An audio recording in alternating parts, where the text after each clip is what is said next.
Welcome to the Money is Emotional podcast with Christine Luken, the financial dignity coach. In this podcast, we help you recover a positive and peaceful relationship with your personal finances. We do this by bringing together wise money management with emotional intelligence. Join us for this journey where we navigate our relationship with money as Christine Luken draws from years of experience and guest experts to help you get to the root of your money issues. And welcome to the Money is Emotional podcast with your host, Christine Luken. Christine, you have a topic today that I am just so excited to be a part of. Well, the question, who's excited to do a budget? Are you saying that's you? That is so not me. So actually, our episode title is The Problem with Budgets, right? Yep. Well, because maybe like 2 people out of 100 listening to this episode are going to say, oh yeah, I love to budget, right? I don't know anybody that likes to budget, to be honest.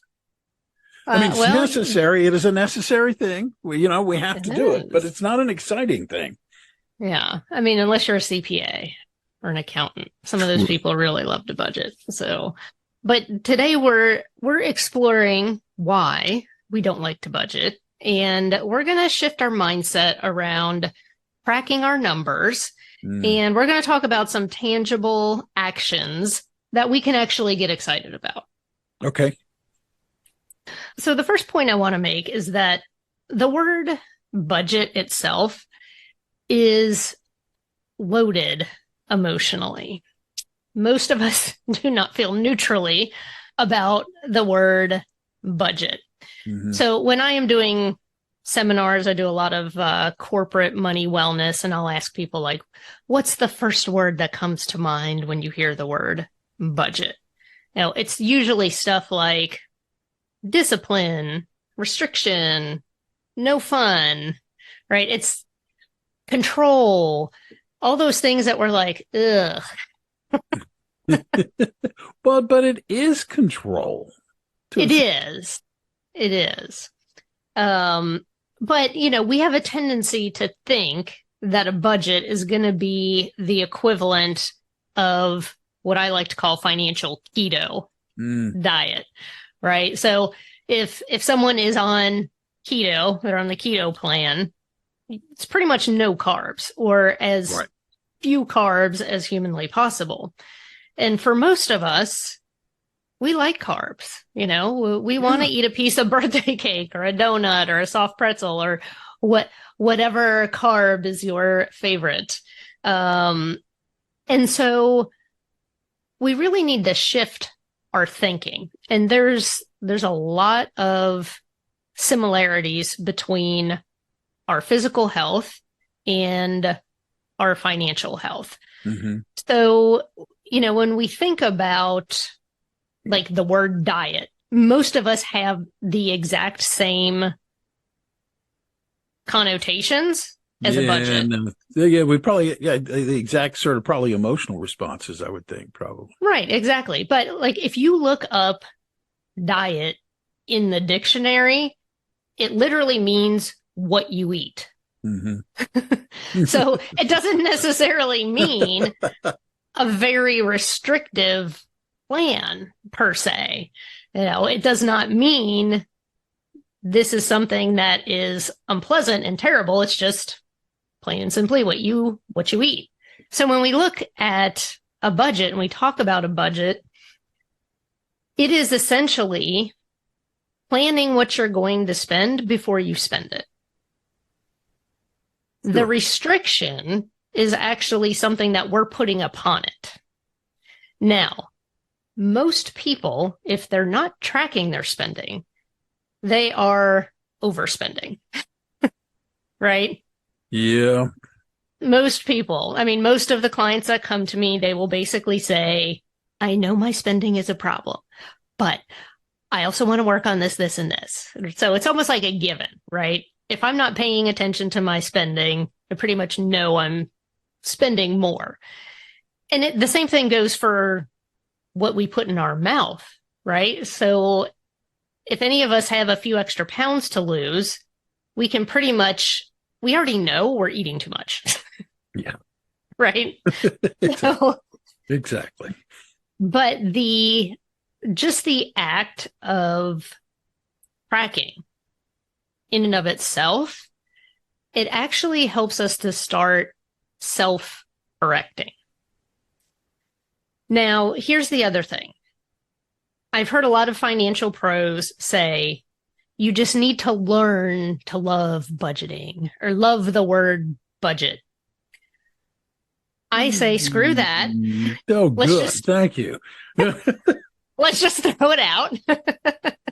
Because when I'm talking to my clients, when we're talking about the spending portion of their personal finances, I call that the spending plan. Yeah. And it's part of their overall prosperity plan. But, we can call it our wealth accumulation plan. We can call it our financial freedom plan. We don't have to call it a budget.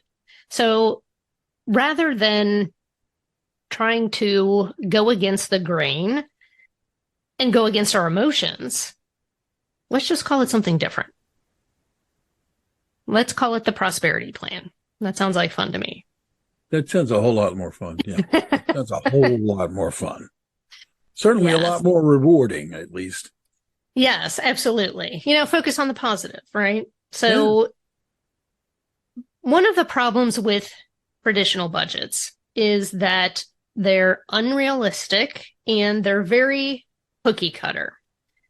So many times if you take a personal finance course or class or you read a book and they lay out their plan for doing a budget, they're asking you to cut your spending to the bone so you can make major progress with saving and debt reduction.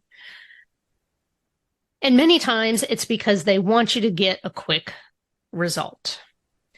But there's also a problem with this, because what this is actually teaching people is another term I have stolen from the healthy eating camp.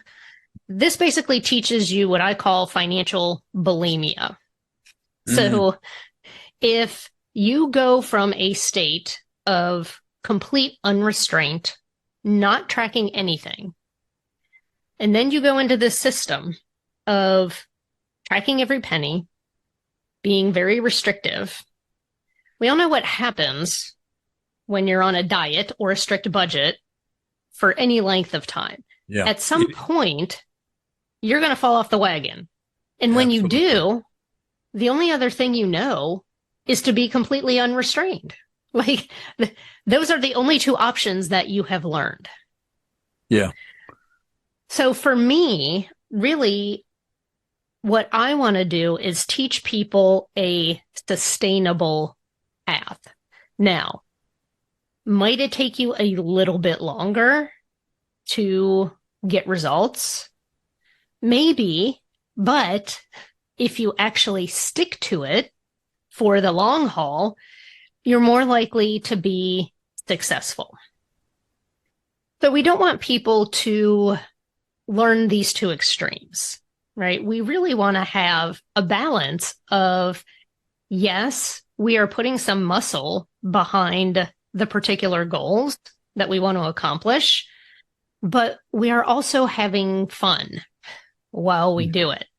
So that's like, rather than losing 5 pounds a week, wouldn't you rather lose 2 pounds a week for a long period of time and still get to eat a piece of birthday cake when it's your kids' or your grandkids' birthday? Right? Yeah, absolutely. Yes.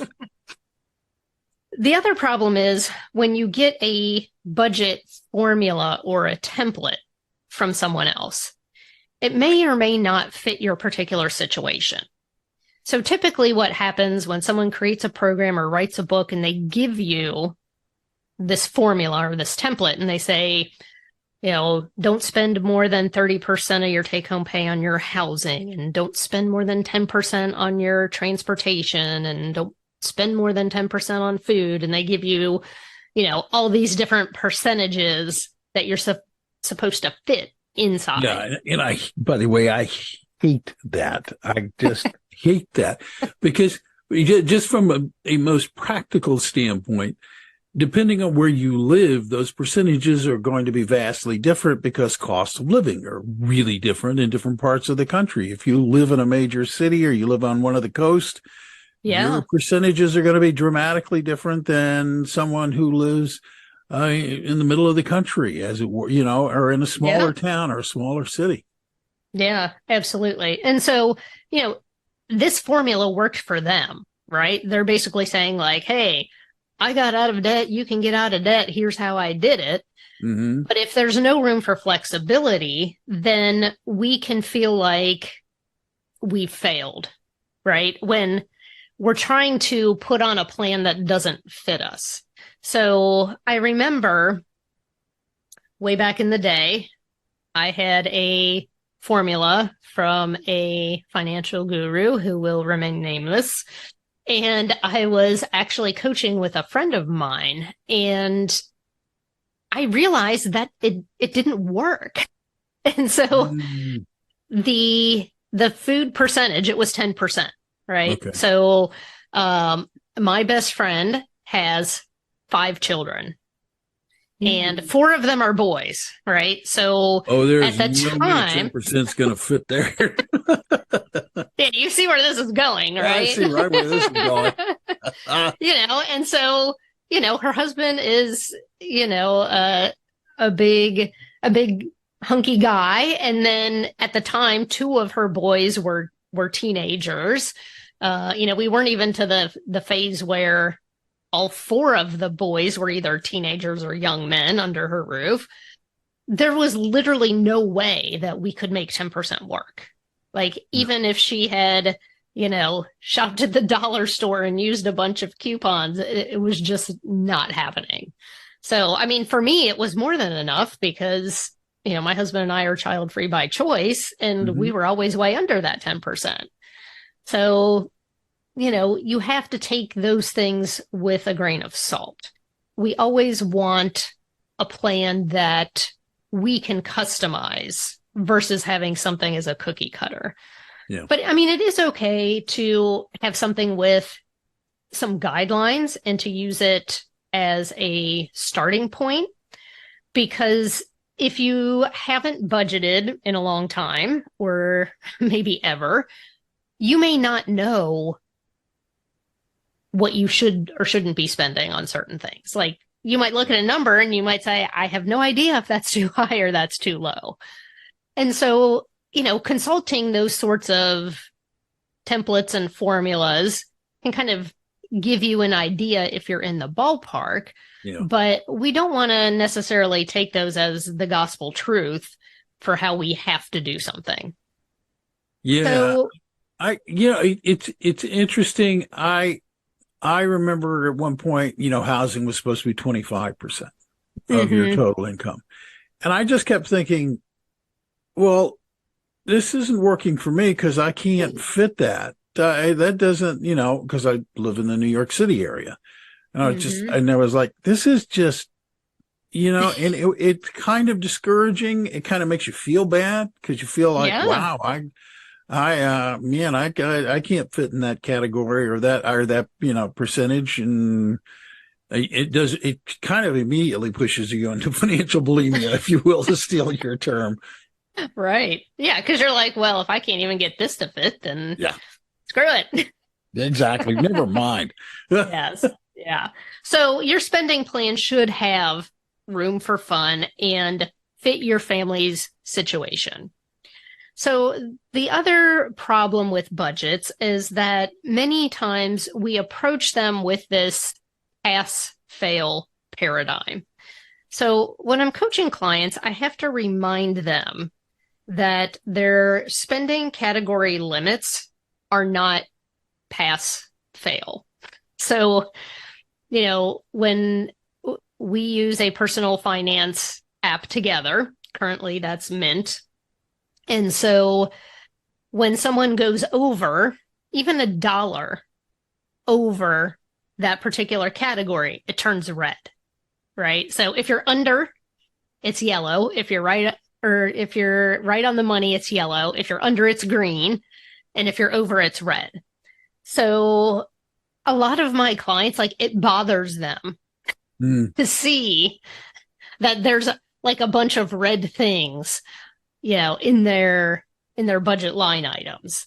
And, so they'll kind of look at those and they'll say, they'll beat themselves up or they'll be disappointed. They'll say, oh my gosh, I can't believe I went over this. And I'm like, well, you're $5 over.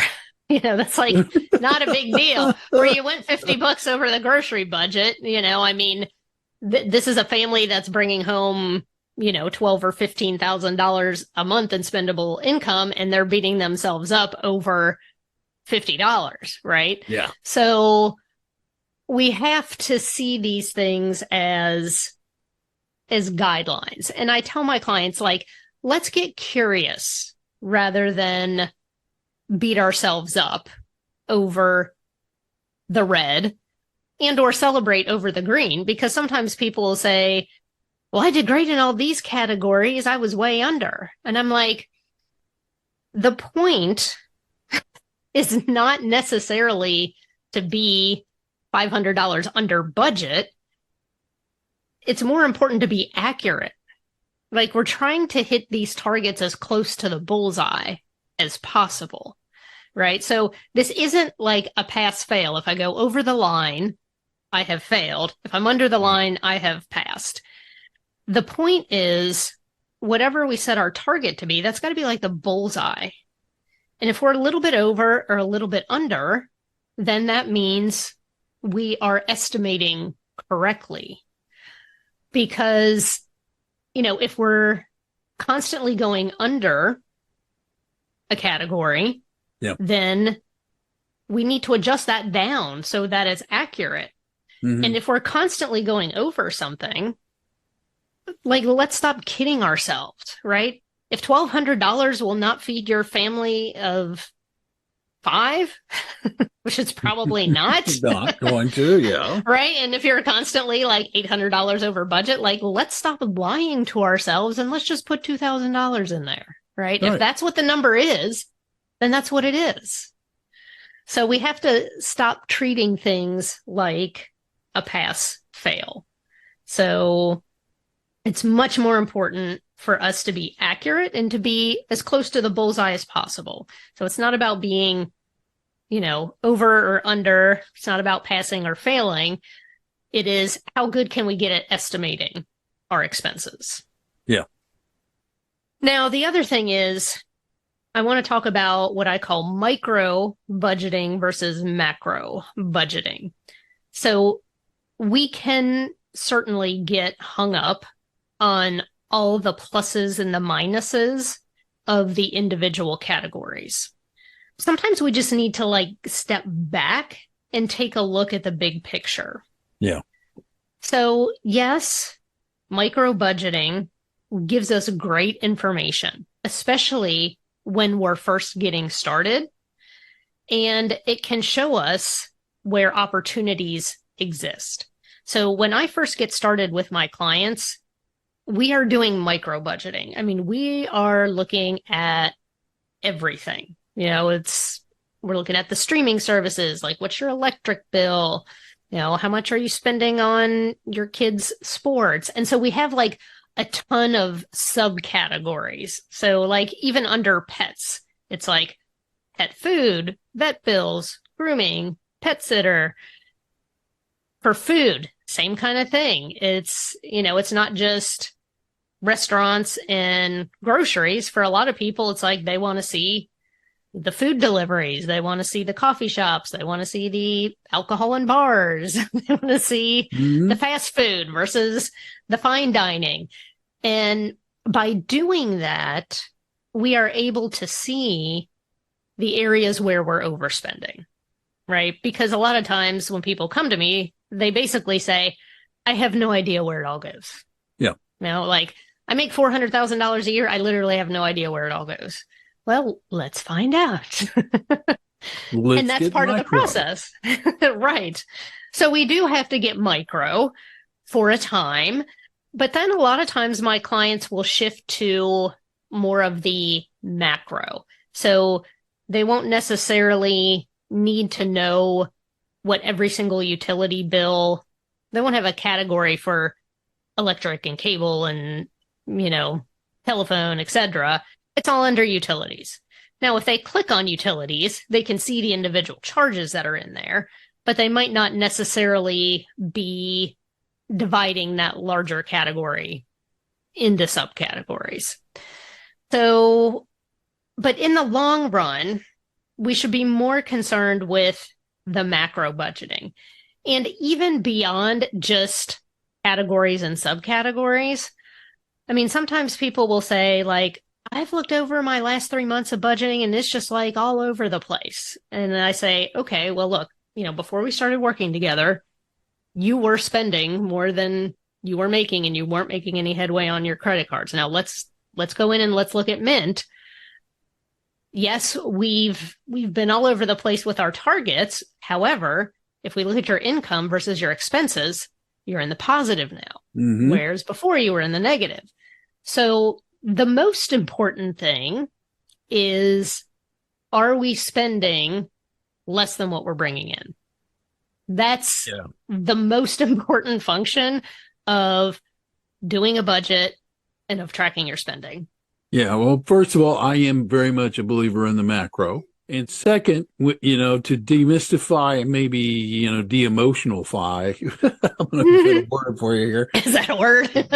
for budgeting is just, budgets really are simply getting your spending to be less than you're making. You're bringing in more money than you make. So, budgets are accounting for what you spend and helping you get a handle on that. That's really what they are. They're most simple and basic. Yeah. Well, and the other thing too is to also look at your income and spending over larger time periods, like over a quarter or half a year or a year versus just a single month, because many of my clients have variable income. Now, for me, it's extremely variable. I pay myself a certain amount out of my financial coaching business every month, and that part is pretty stable. But I am also a silent partner in the family business. And so I never know when I'm going to get distributions. It's definitely around tax time. I know, like, when tax payments are due, there's probably going to be something coming. But sometimes it's once a year. Sometimes it's twice a year. Sometimes it's 4 times a year. And I literally never know what the amount's going to be. Wow. And so, because I have no personal involvement in the day-to-day business. So, it might happen that I have a huge chunk of money drop in. And this actually happened last month or the month before. Had a nice, huge chunk of money drop in. So the income for that month was huge. But then the expense lag will last for a couple of months. Yeah. Right? Because, I've talked in other episodes about the importance of generosity for me. And so I immediately start thinking about, okay, I got this huge chunk of money. I always donate 10%. Where's it going? Well, sometimes those organizations do not cash their checks until the following month, depending on when I pay them, right? So when I'm looking at, my budget over the last couple of months, I've got this 1 month with a huge chunk of income.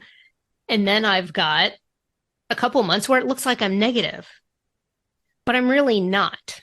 I'm not negative for the quarter. I'm not negative for the year.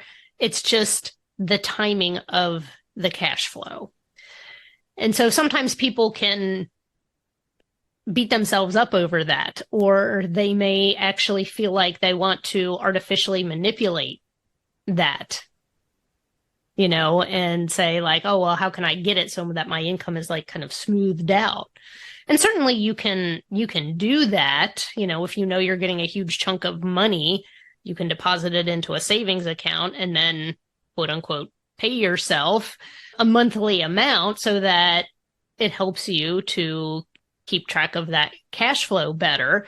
But if most people would look in my Mint, I mean, it looks like I have financial schizophrenia because, there are some months that are, pretty stable and steady. And then all of a sudden it's like I have this huge spike up. And then a couple months following, I have these huge spikes down, and it's all over the place. Excuse me. Yes, you. Thank you so much for listening to the Money is Emotional podcast. We hope you're enjoying it so far. If you have any questions or would like to talk more about this topic, you can find us at www.christineluken.com, and all of our social media platforms are listed in the show notes. So a lot of times people think that it's going to be this yearly amount divided by 12. And that's not how real life happens. So, and that's really my final point too, is that most of or a good chunk of your budget isn't going to be fixed from month to month. So I find that for most of my clients, usually like 60-ish% of their expenses are pretty stable from month to month. Yeah. But then they've got this piece that's variable. So, you've got your mortgage, you got your car payment, you got your utilities, and those are usually pretty stable from month to month. They might vary a little bit, some of the utilities and stuff, but some of them vary a lot. If your child has to go to the emergency room because they broke their foot, all of a sudden you've got all these medical bills that you weren't anticipating, or you've got vacation expenses or Christmas gifts, etc. And it's so funny because sometimes I'll have clients say, well, I'm hoping that next month will be a normal month. And I just laugh. I'm like, there's no such thing as the normal month, right? Like, this is the way real life happens. And so we have to account for that, right? So one of the reasons why we have an emergency fund is so we have that money to pull on. So that doesn't completely, quote unquote, ruin the budget if we have an expense like, a medical emergency, or, we've been saving for a vacation, then that's already accounted for. Yeah. And I think the other thing that throws people off too are those bills that come once a quarter or once a year. So if you pay like certain insurance bills once a quarter, yes, or, like our property tax bills just came in. So I'm like, oh, well, we got to pull some money from savings so we can pay those. But I am in the Midwest, so those are a lot lower than you folks who are on the East Coast or the West Coast. So, yeah, one of the things that I do, and I'm curious about your reaction to it, is that because property taxes can be rather substantial, and in our budgets, I take that and divide it by 3 so that it's like I account for the quarterly cost. Yeah. In the routine budget, just so that it's like, we're all aware. Yes. Like, please don't accidentally spend that money. Yeah. Exactly. No, and that's one of the reasons why I love using a personal finance app or a budget app, because they can help you do that. So, like I said, at this point in time, I'm using Mint. The reason why I like it is because it's free. It's been around for a long time. It's a very robust app with a lot of features, and it's got really good security. Now, that being said, there are other ones out there. So if you like something else and that's working for you, that's great. But what I like about it is that it pulls all your transactions in from every place that you're spending money, every place that you're investing money, every place that you're parking money. So, you link all of your banks, you link your credit card companies, you link your investment accounts, and most people have a hard time tracking what they're spending because they're using multiple payment methods, right? So especially if you're in a married couple and, you've got things that are automatically coming out of your account. Mm-hmm.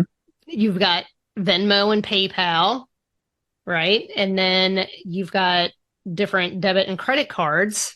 I mean, you might be spending dining out dollars on 5 or 6 different payment methods. And if you have to try and track that manually, that's a royal pain in the butt. Yeah. And that's why having an app like Mint or something else is very helpful because it automatically pulls all those transactions into one place. And a lot of times, especially because of AI, these things have gotten so much smarter where it's like, if you charge something at McDonald's, it's automatically going to put it to fast food. Like you don't even have to tell it. And it also learns from you. So if you say, that Duke Energy is your electric bill, then, future charges will then be put to the, electricity category. So using a tool like this helps to make things easier. So my goal is to make managing your money as easy and simple and painless as possible. I frequently talk to other people in the personal finance space, and, some people are still using spreadsheets or they want people to carry around big envelopes of cash. And it's like, that's not convenient, or that's going to take a lot of work. Yeah. That's not fun. No.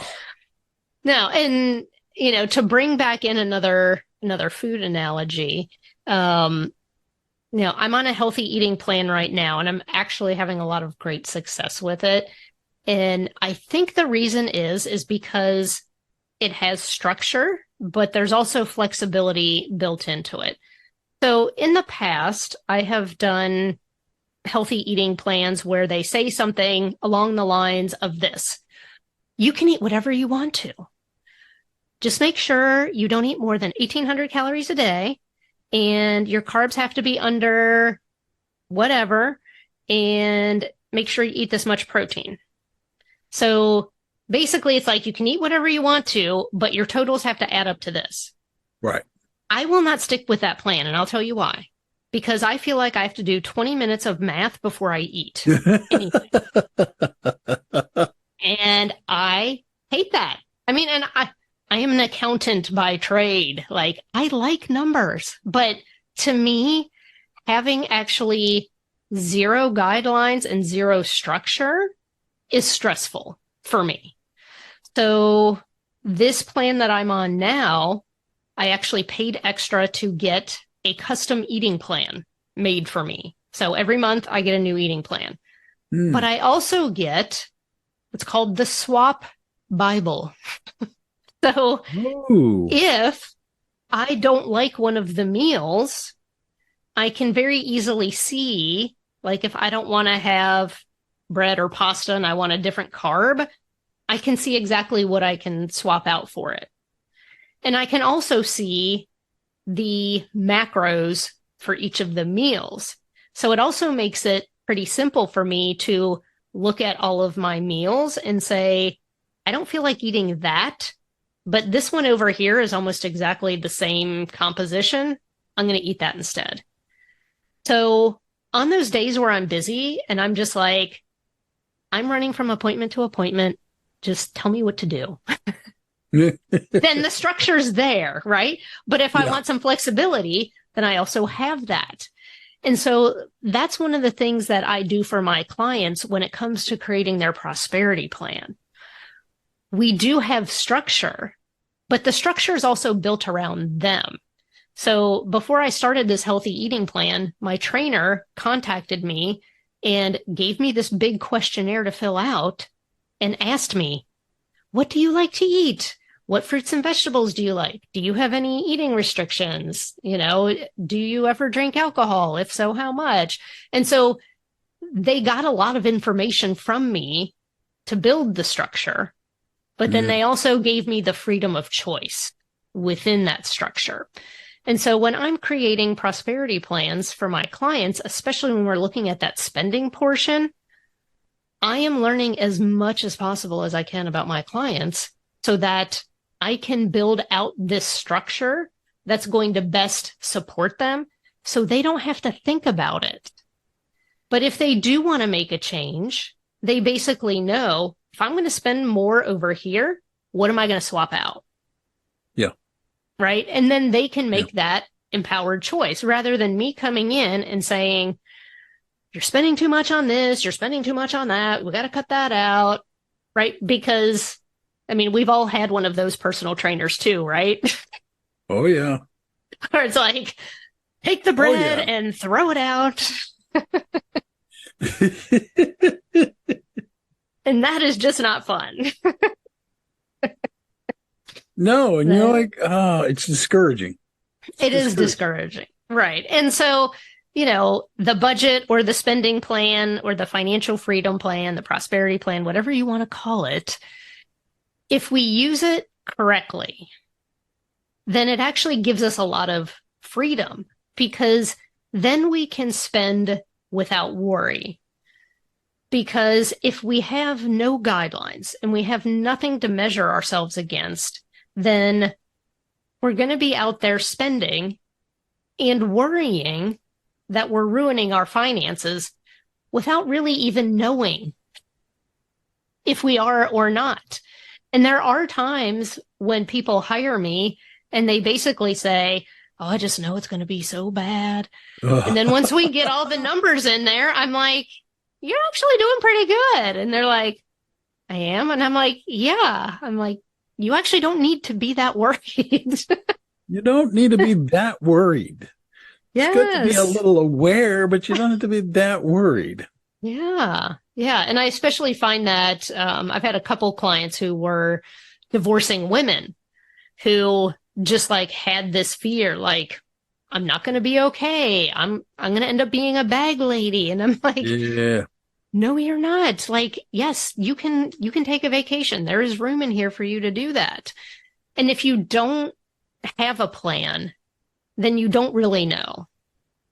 And so that's really the beauty of having the plan and having the budget is that it actually does give you freedom if you use it in the right way.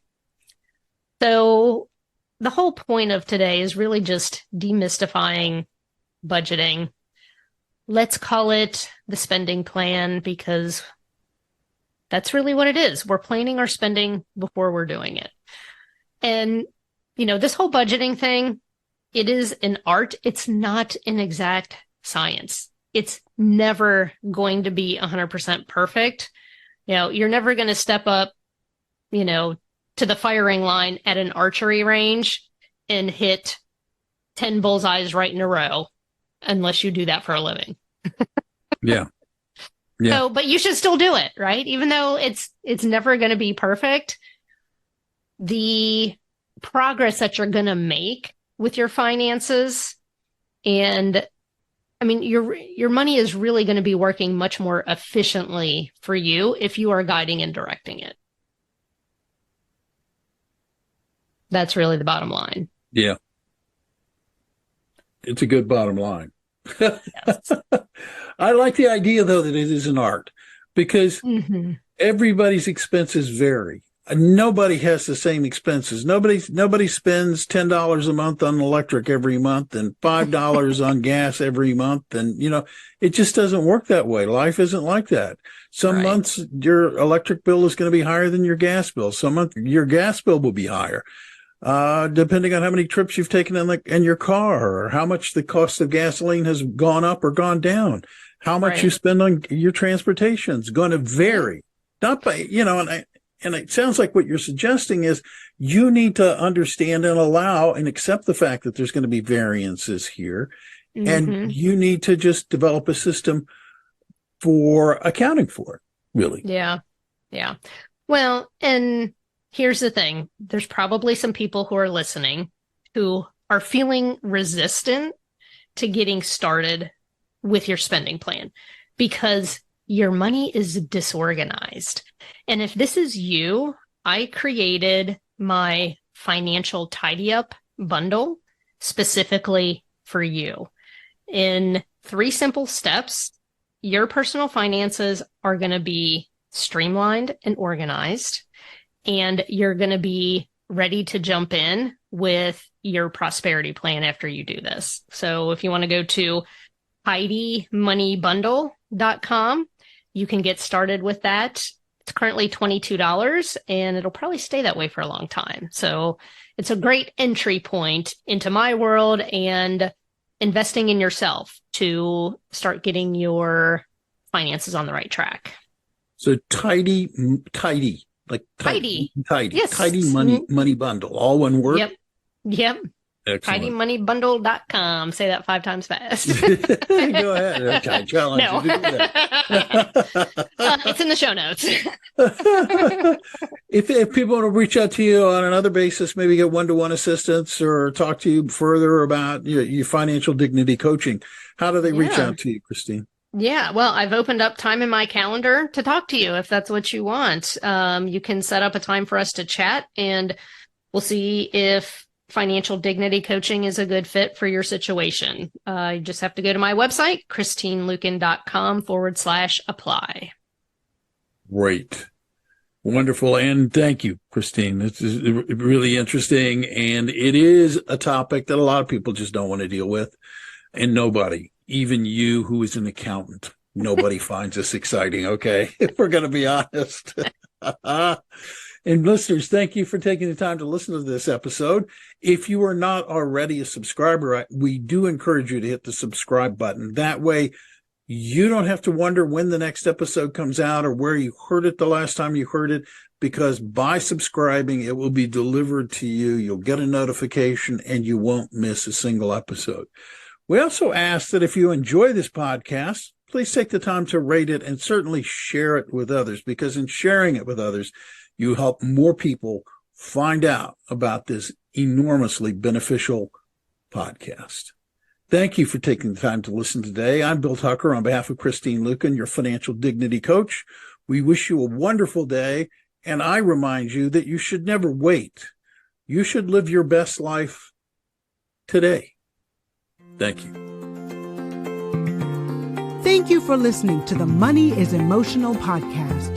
To get in touch, visit our website at www.christineluken.com or drop us a line at hello@christineluken.com. And don't forget to click the follow button to be notified when new episodes become available. The information covered and posted represents the views and opinions of the guest and does not necessarily represent the views or opinions of Christine Luken. The content has been made available for informational and educational purposes only. The content is not intended to be a substitute for professional investing or tax advice. Always seek the advice of your advisor, tax professional, or other qualified financial professional with any questions you may have regarding your personal finances.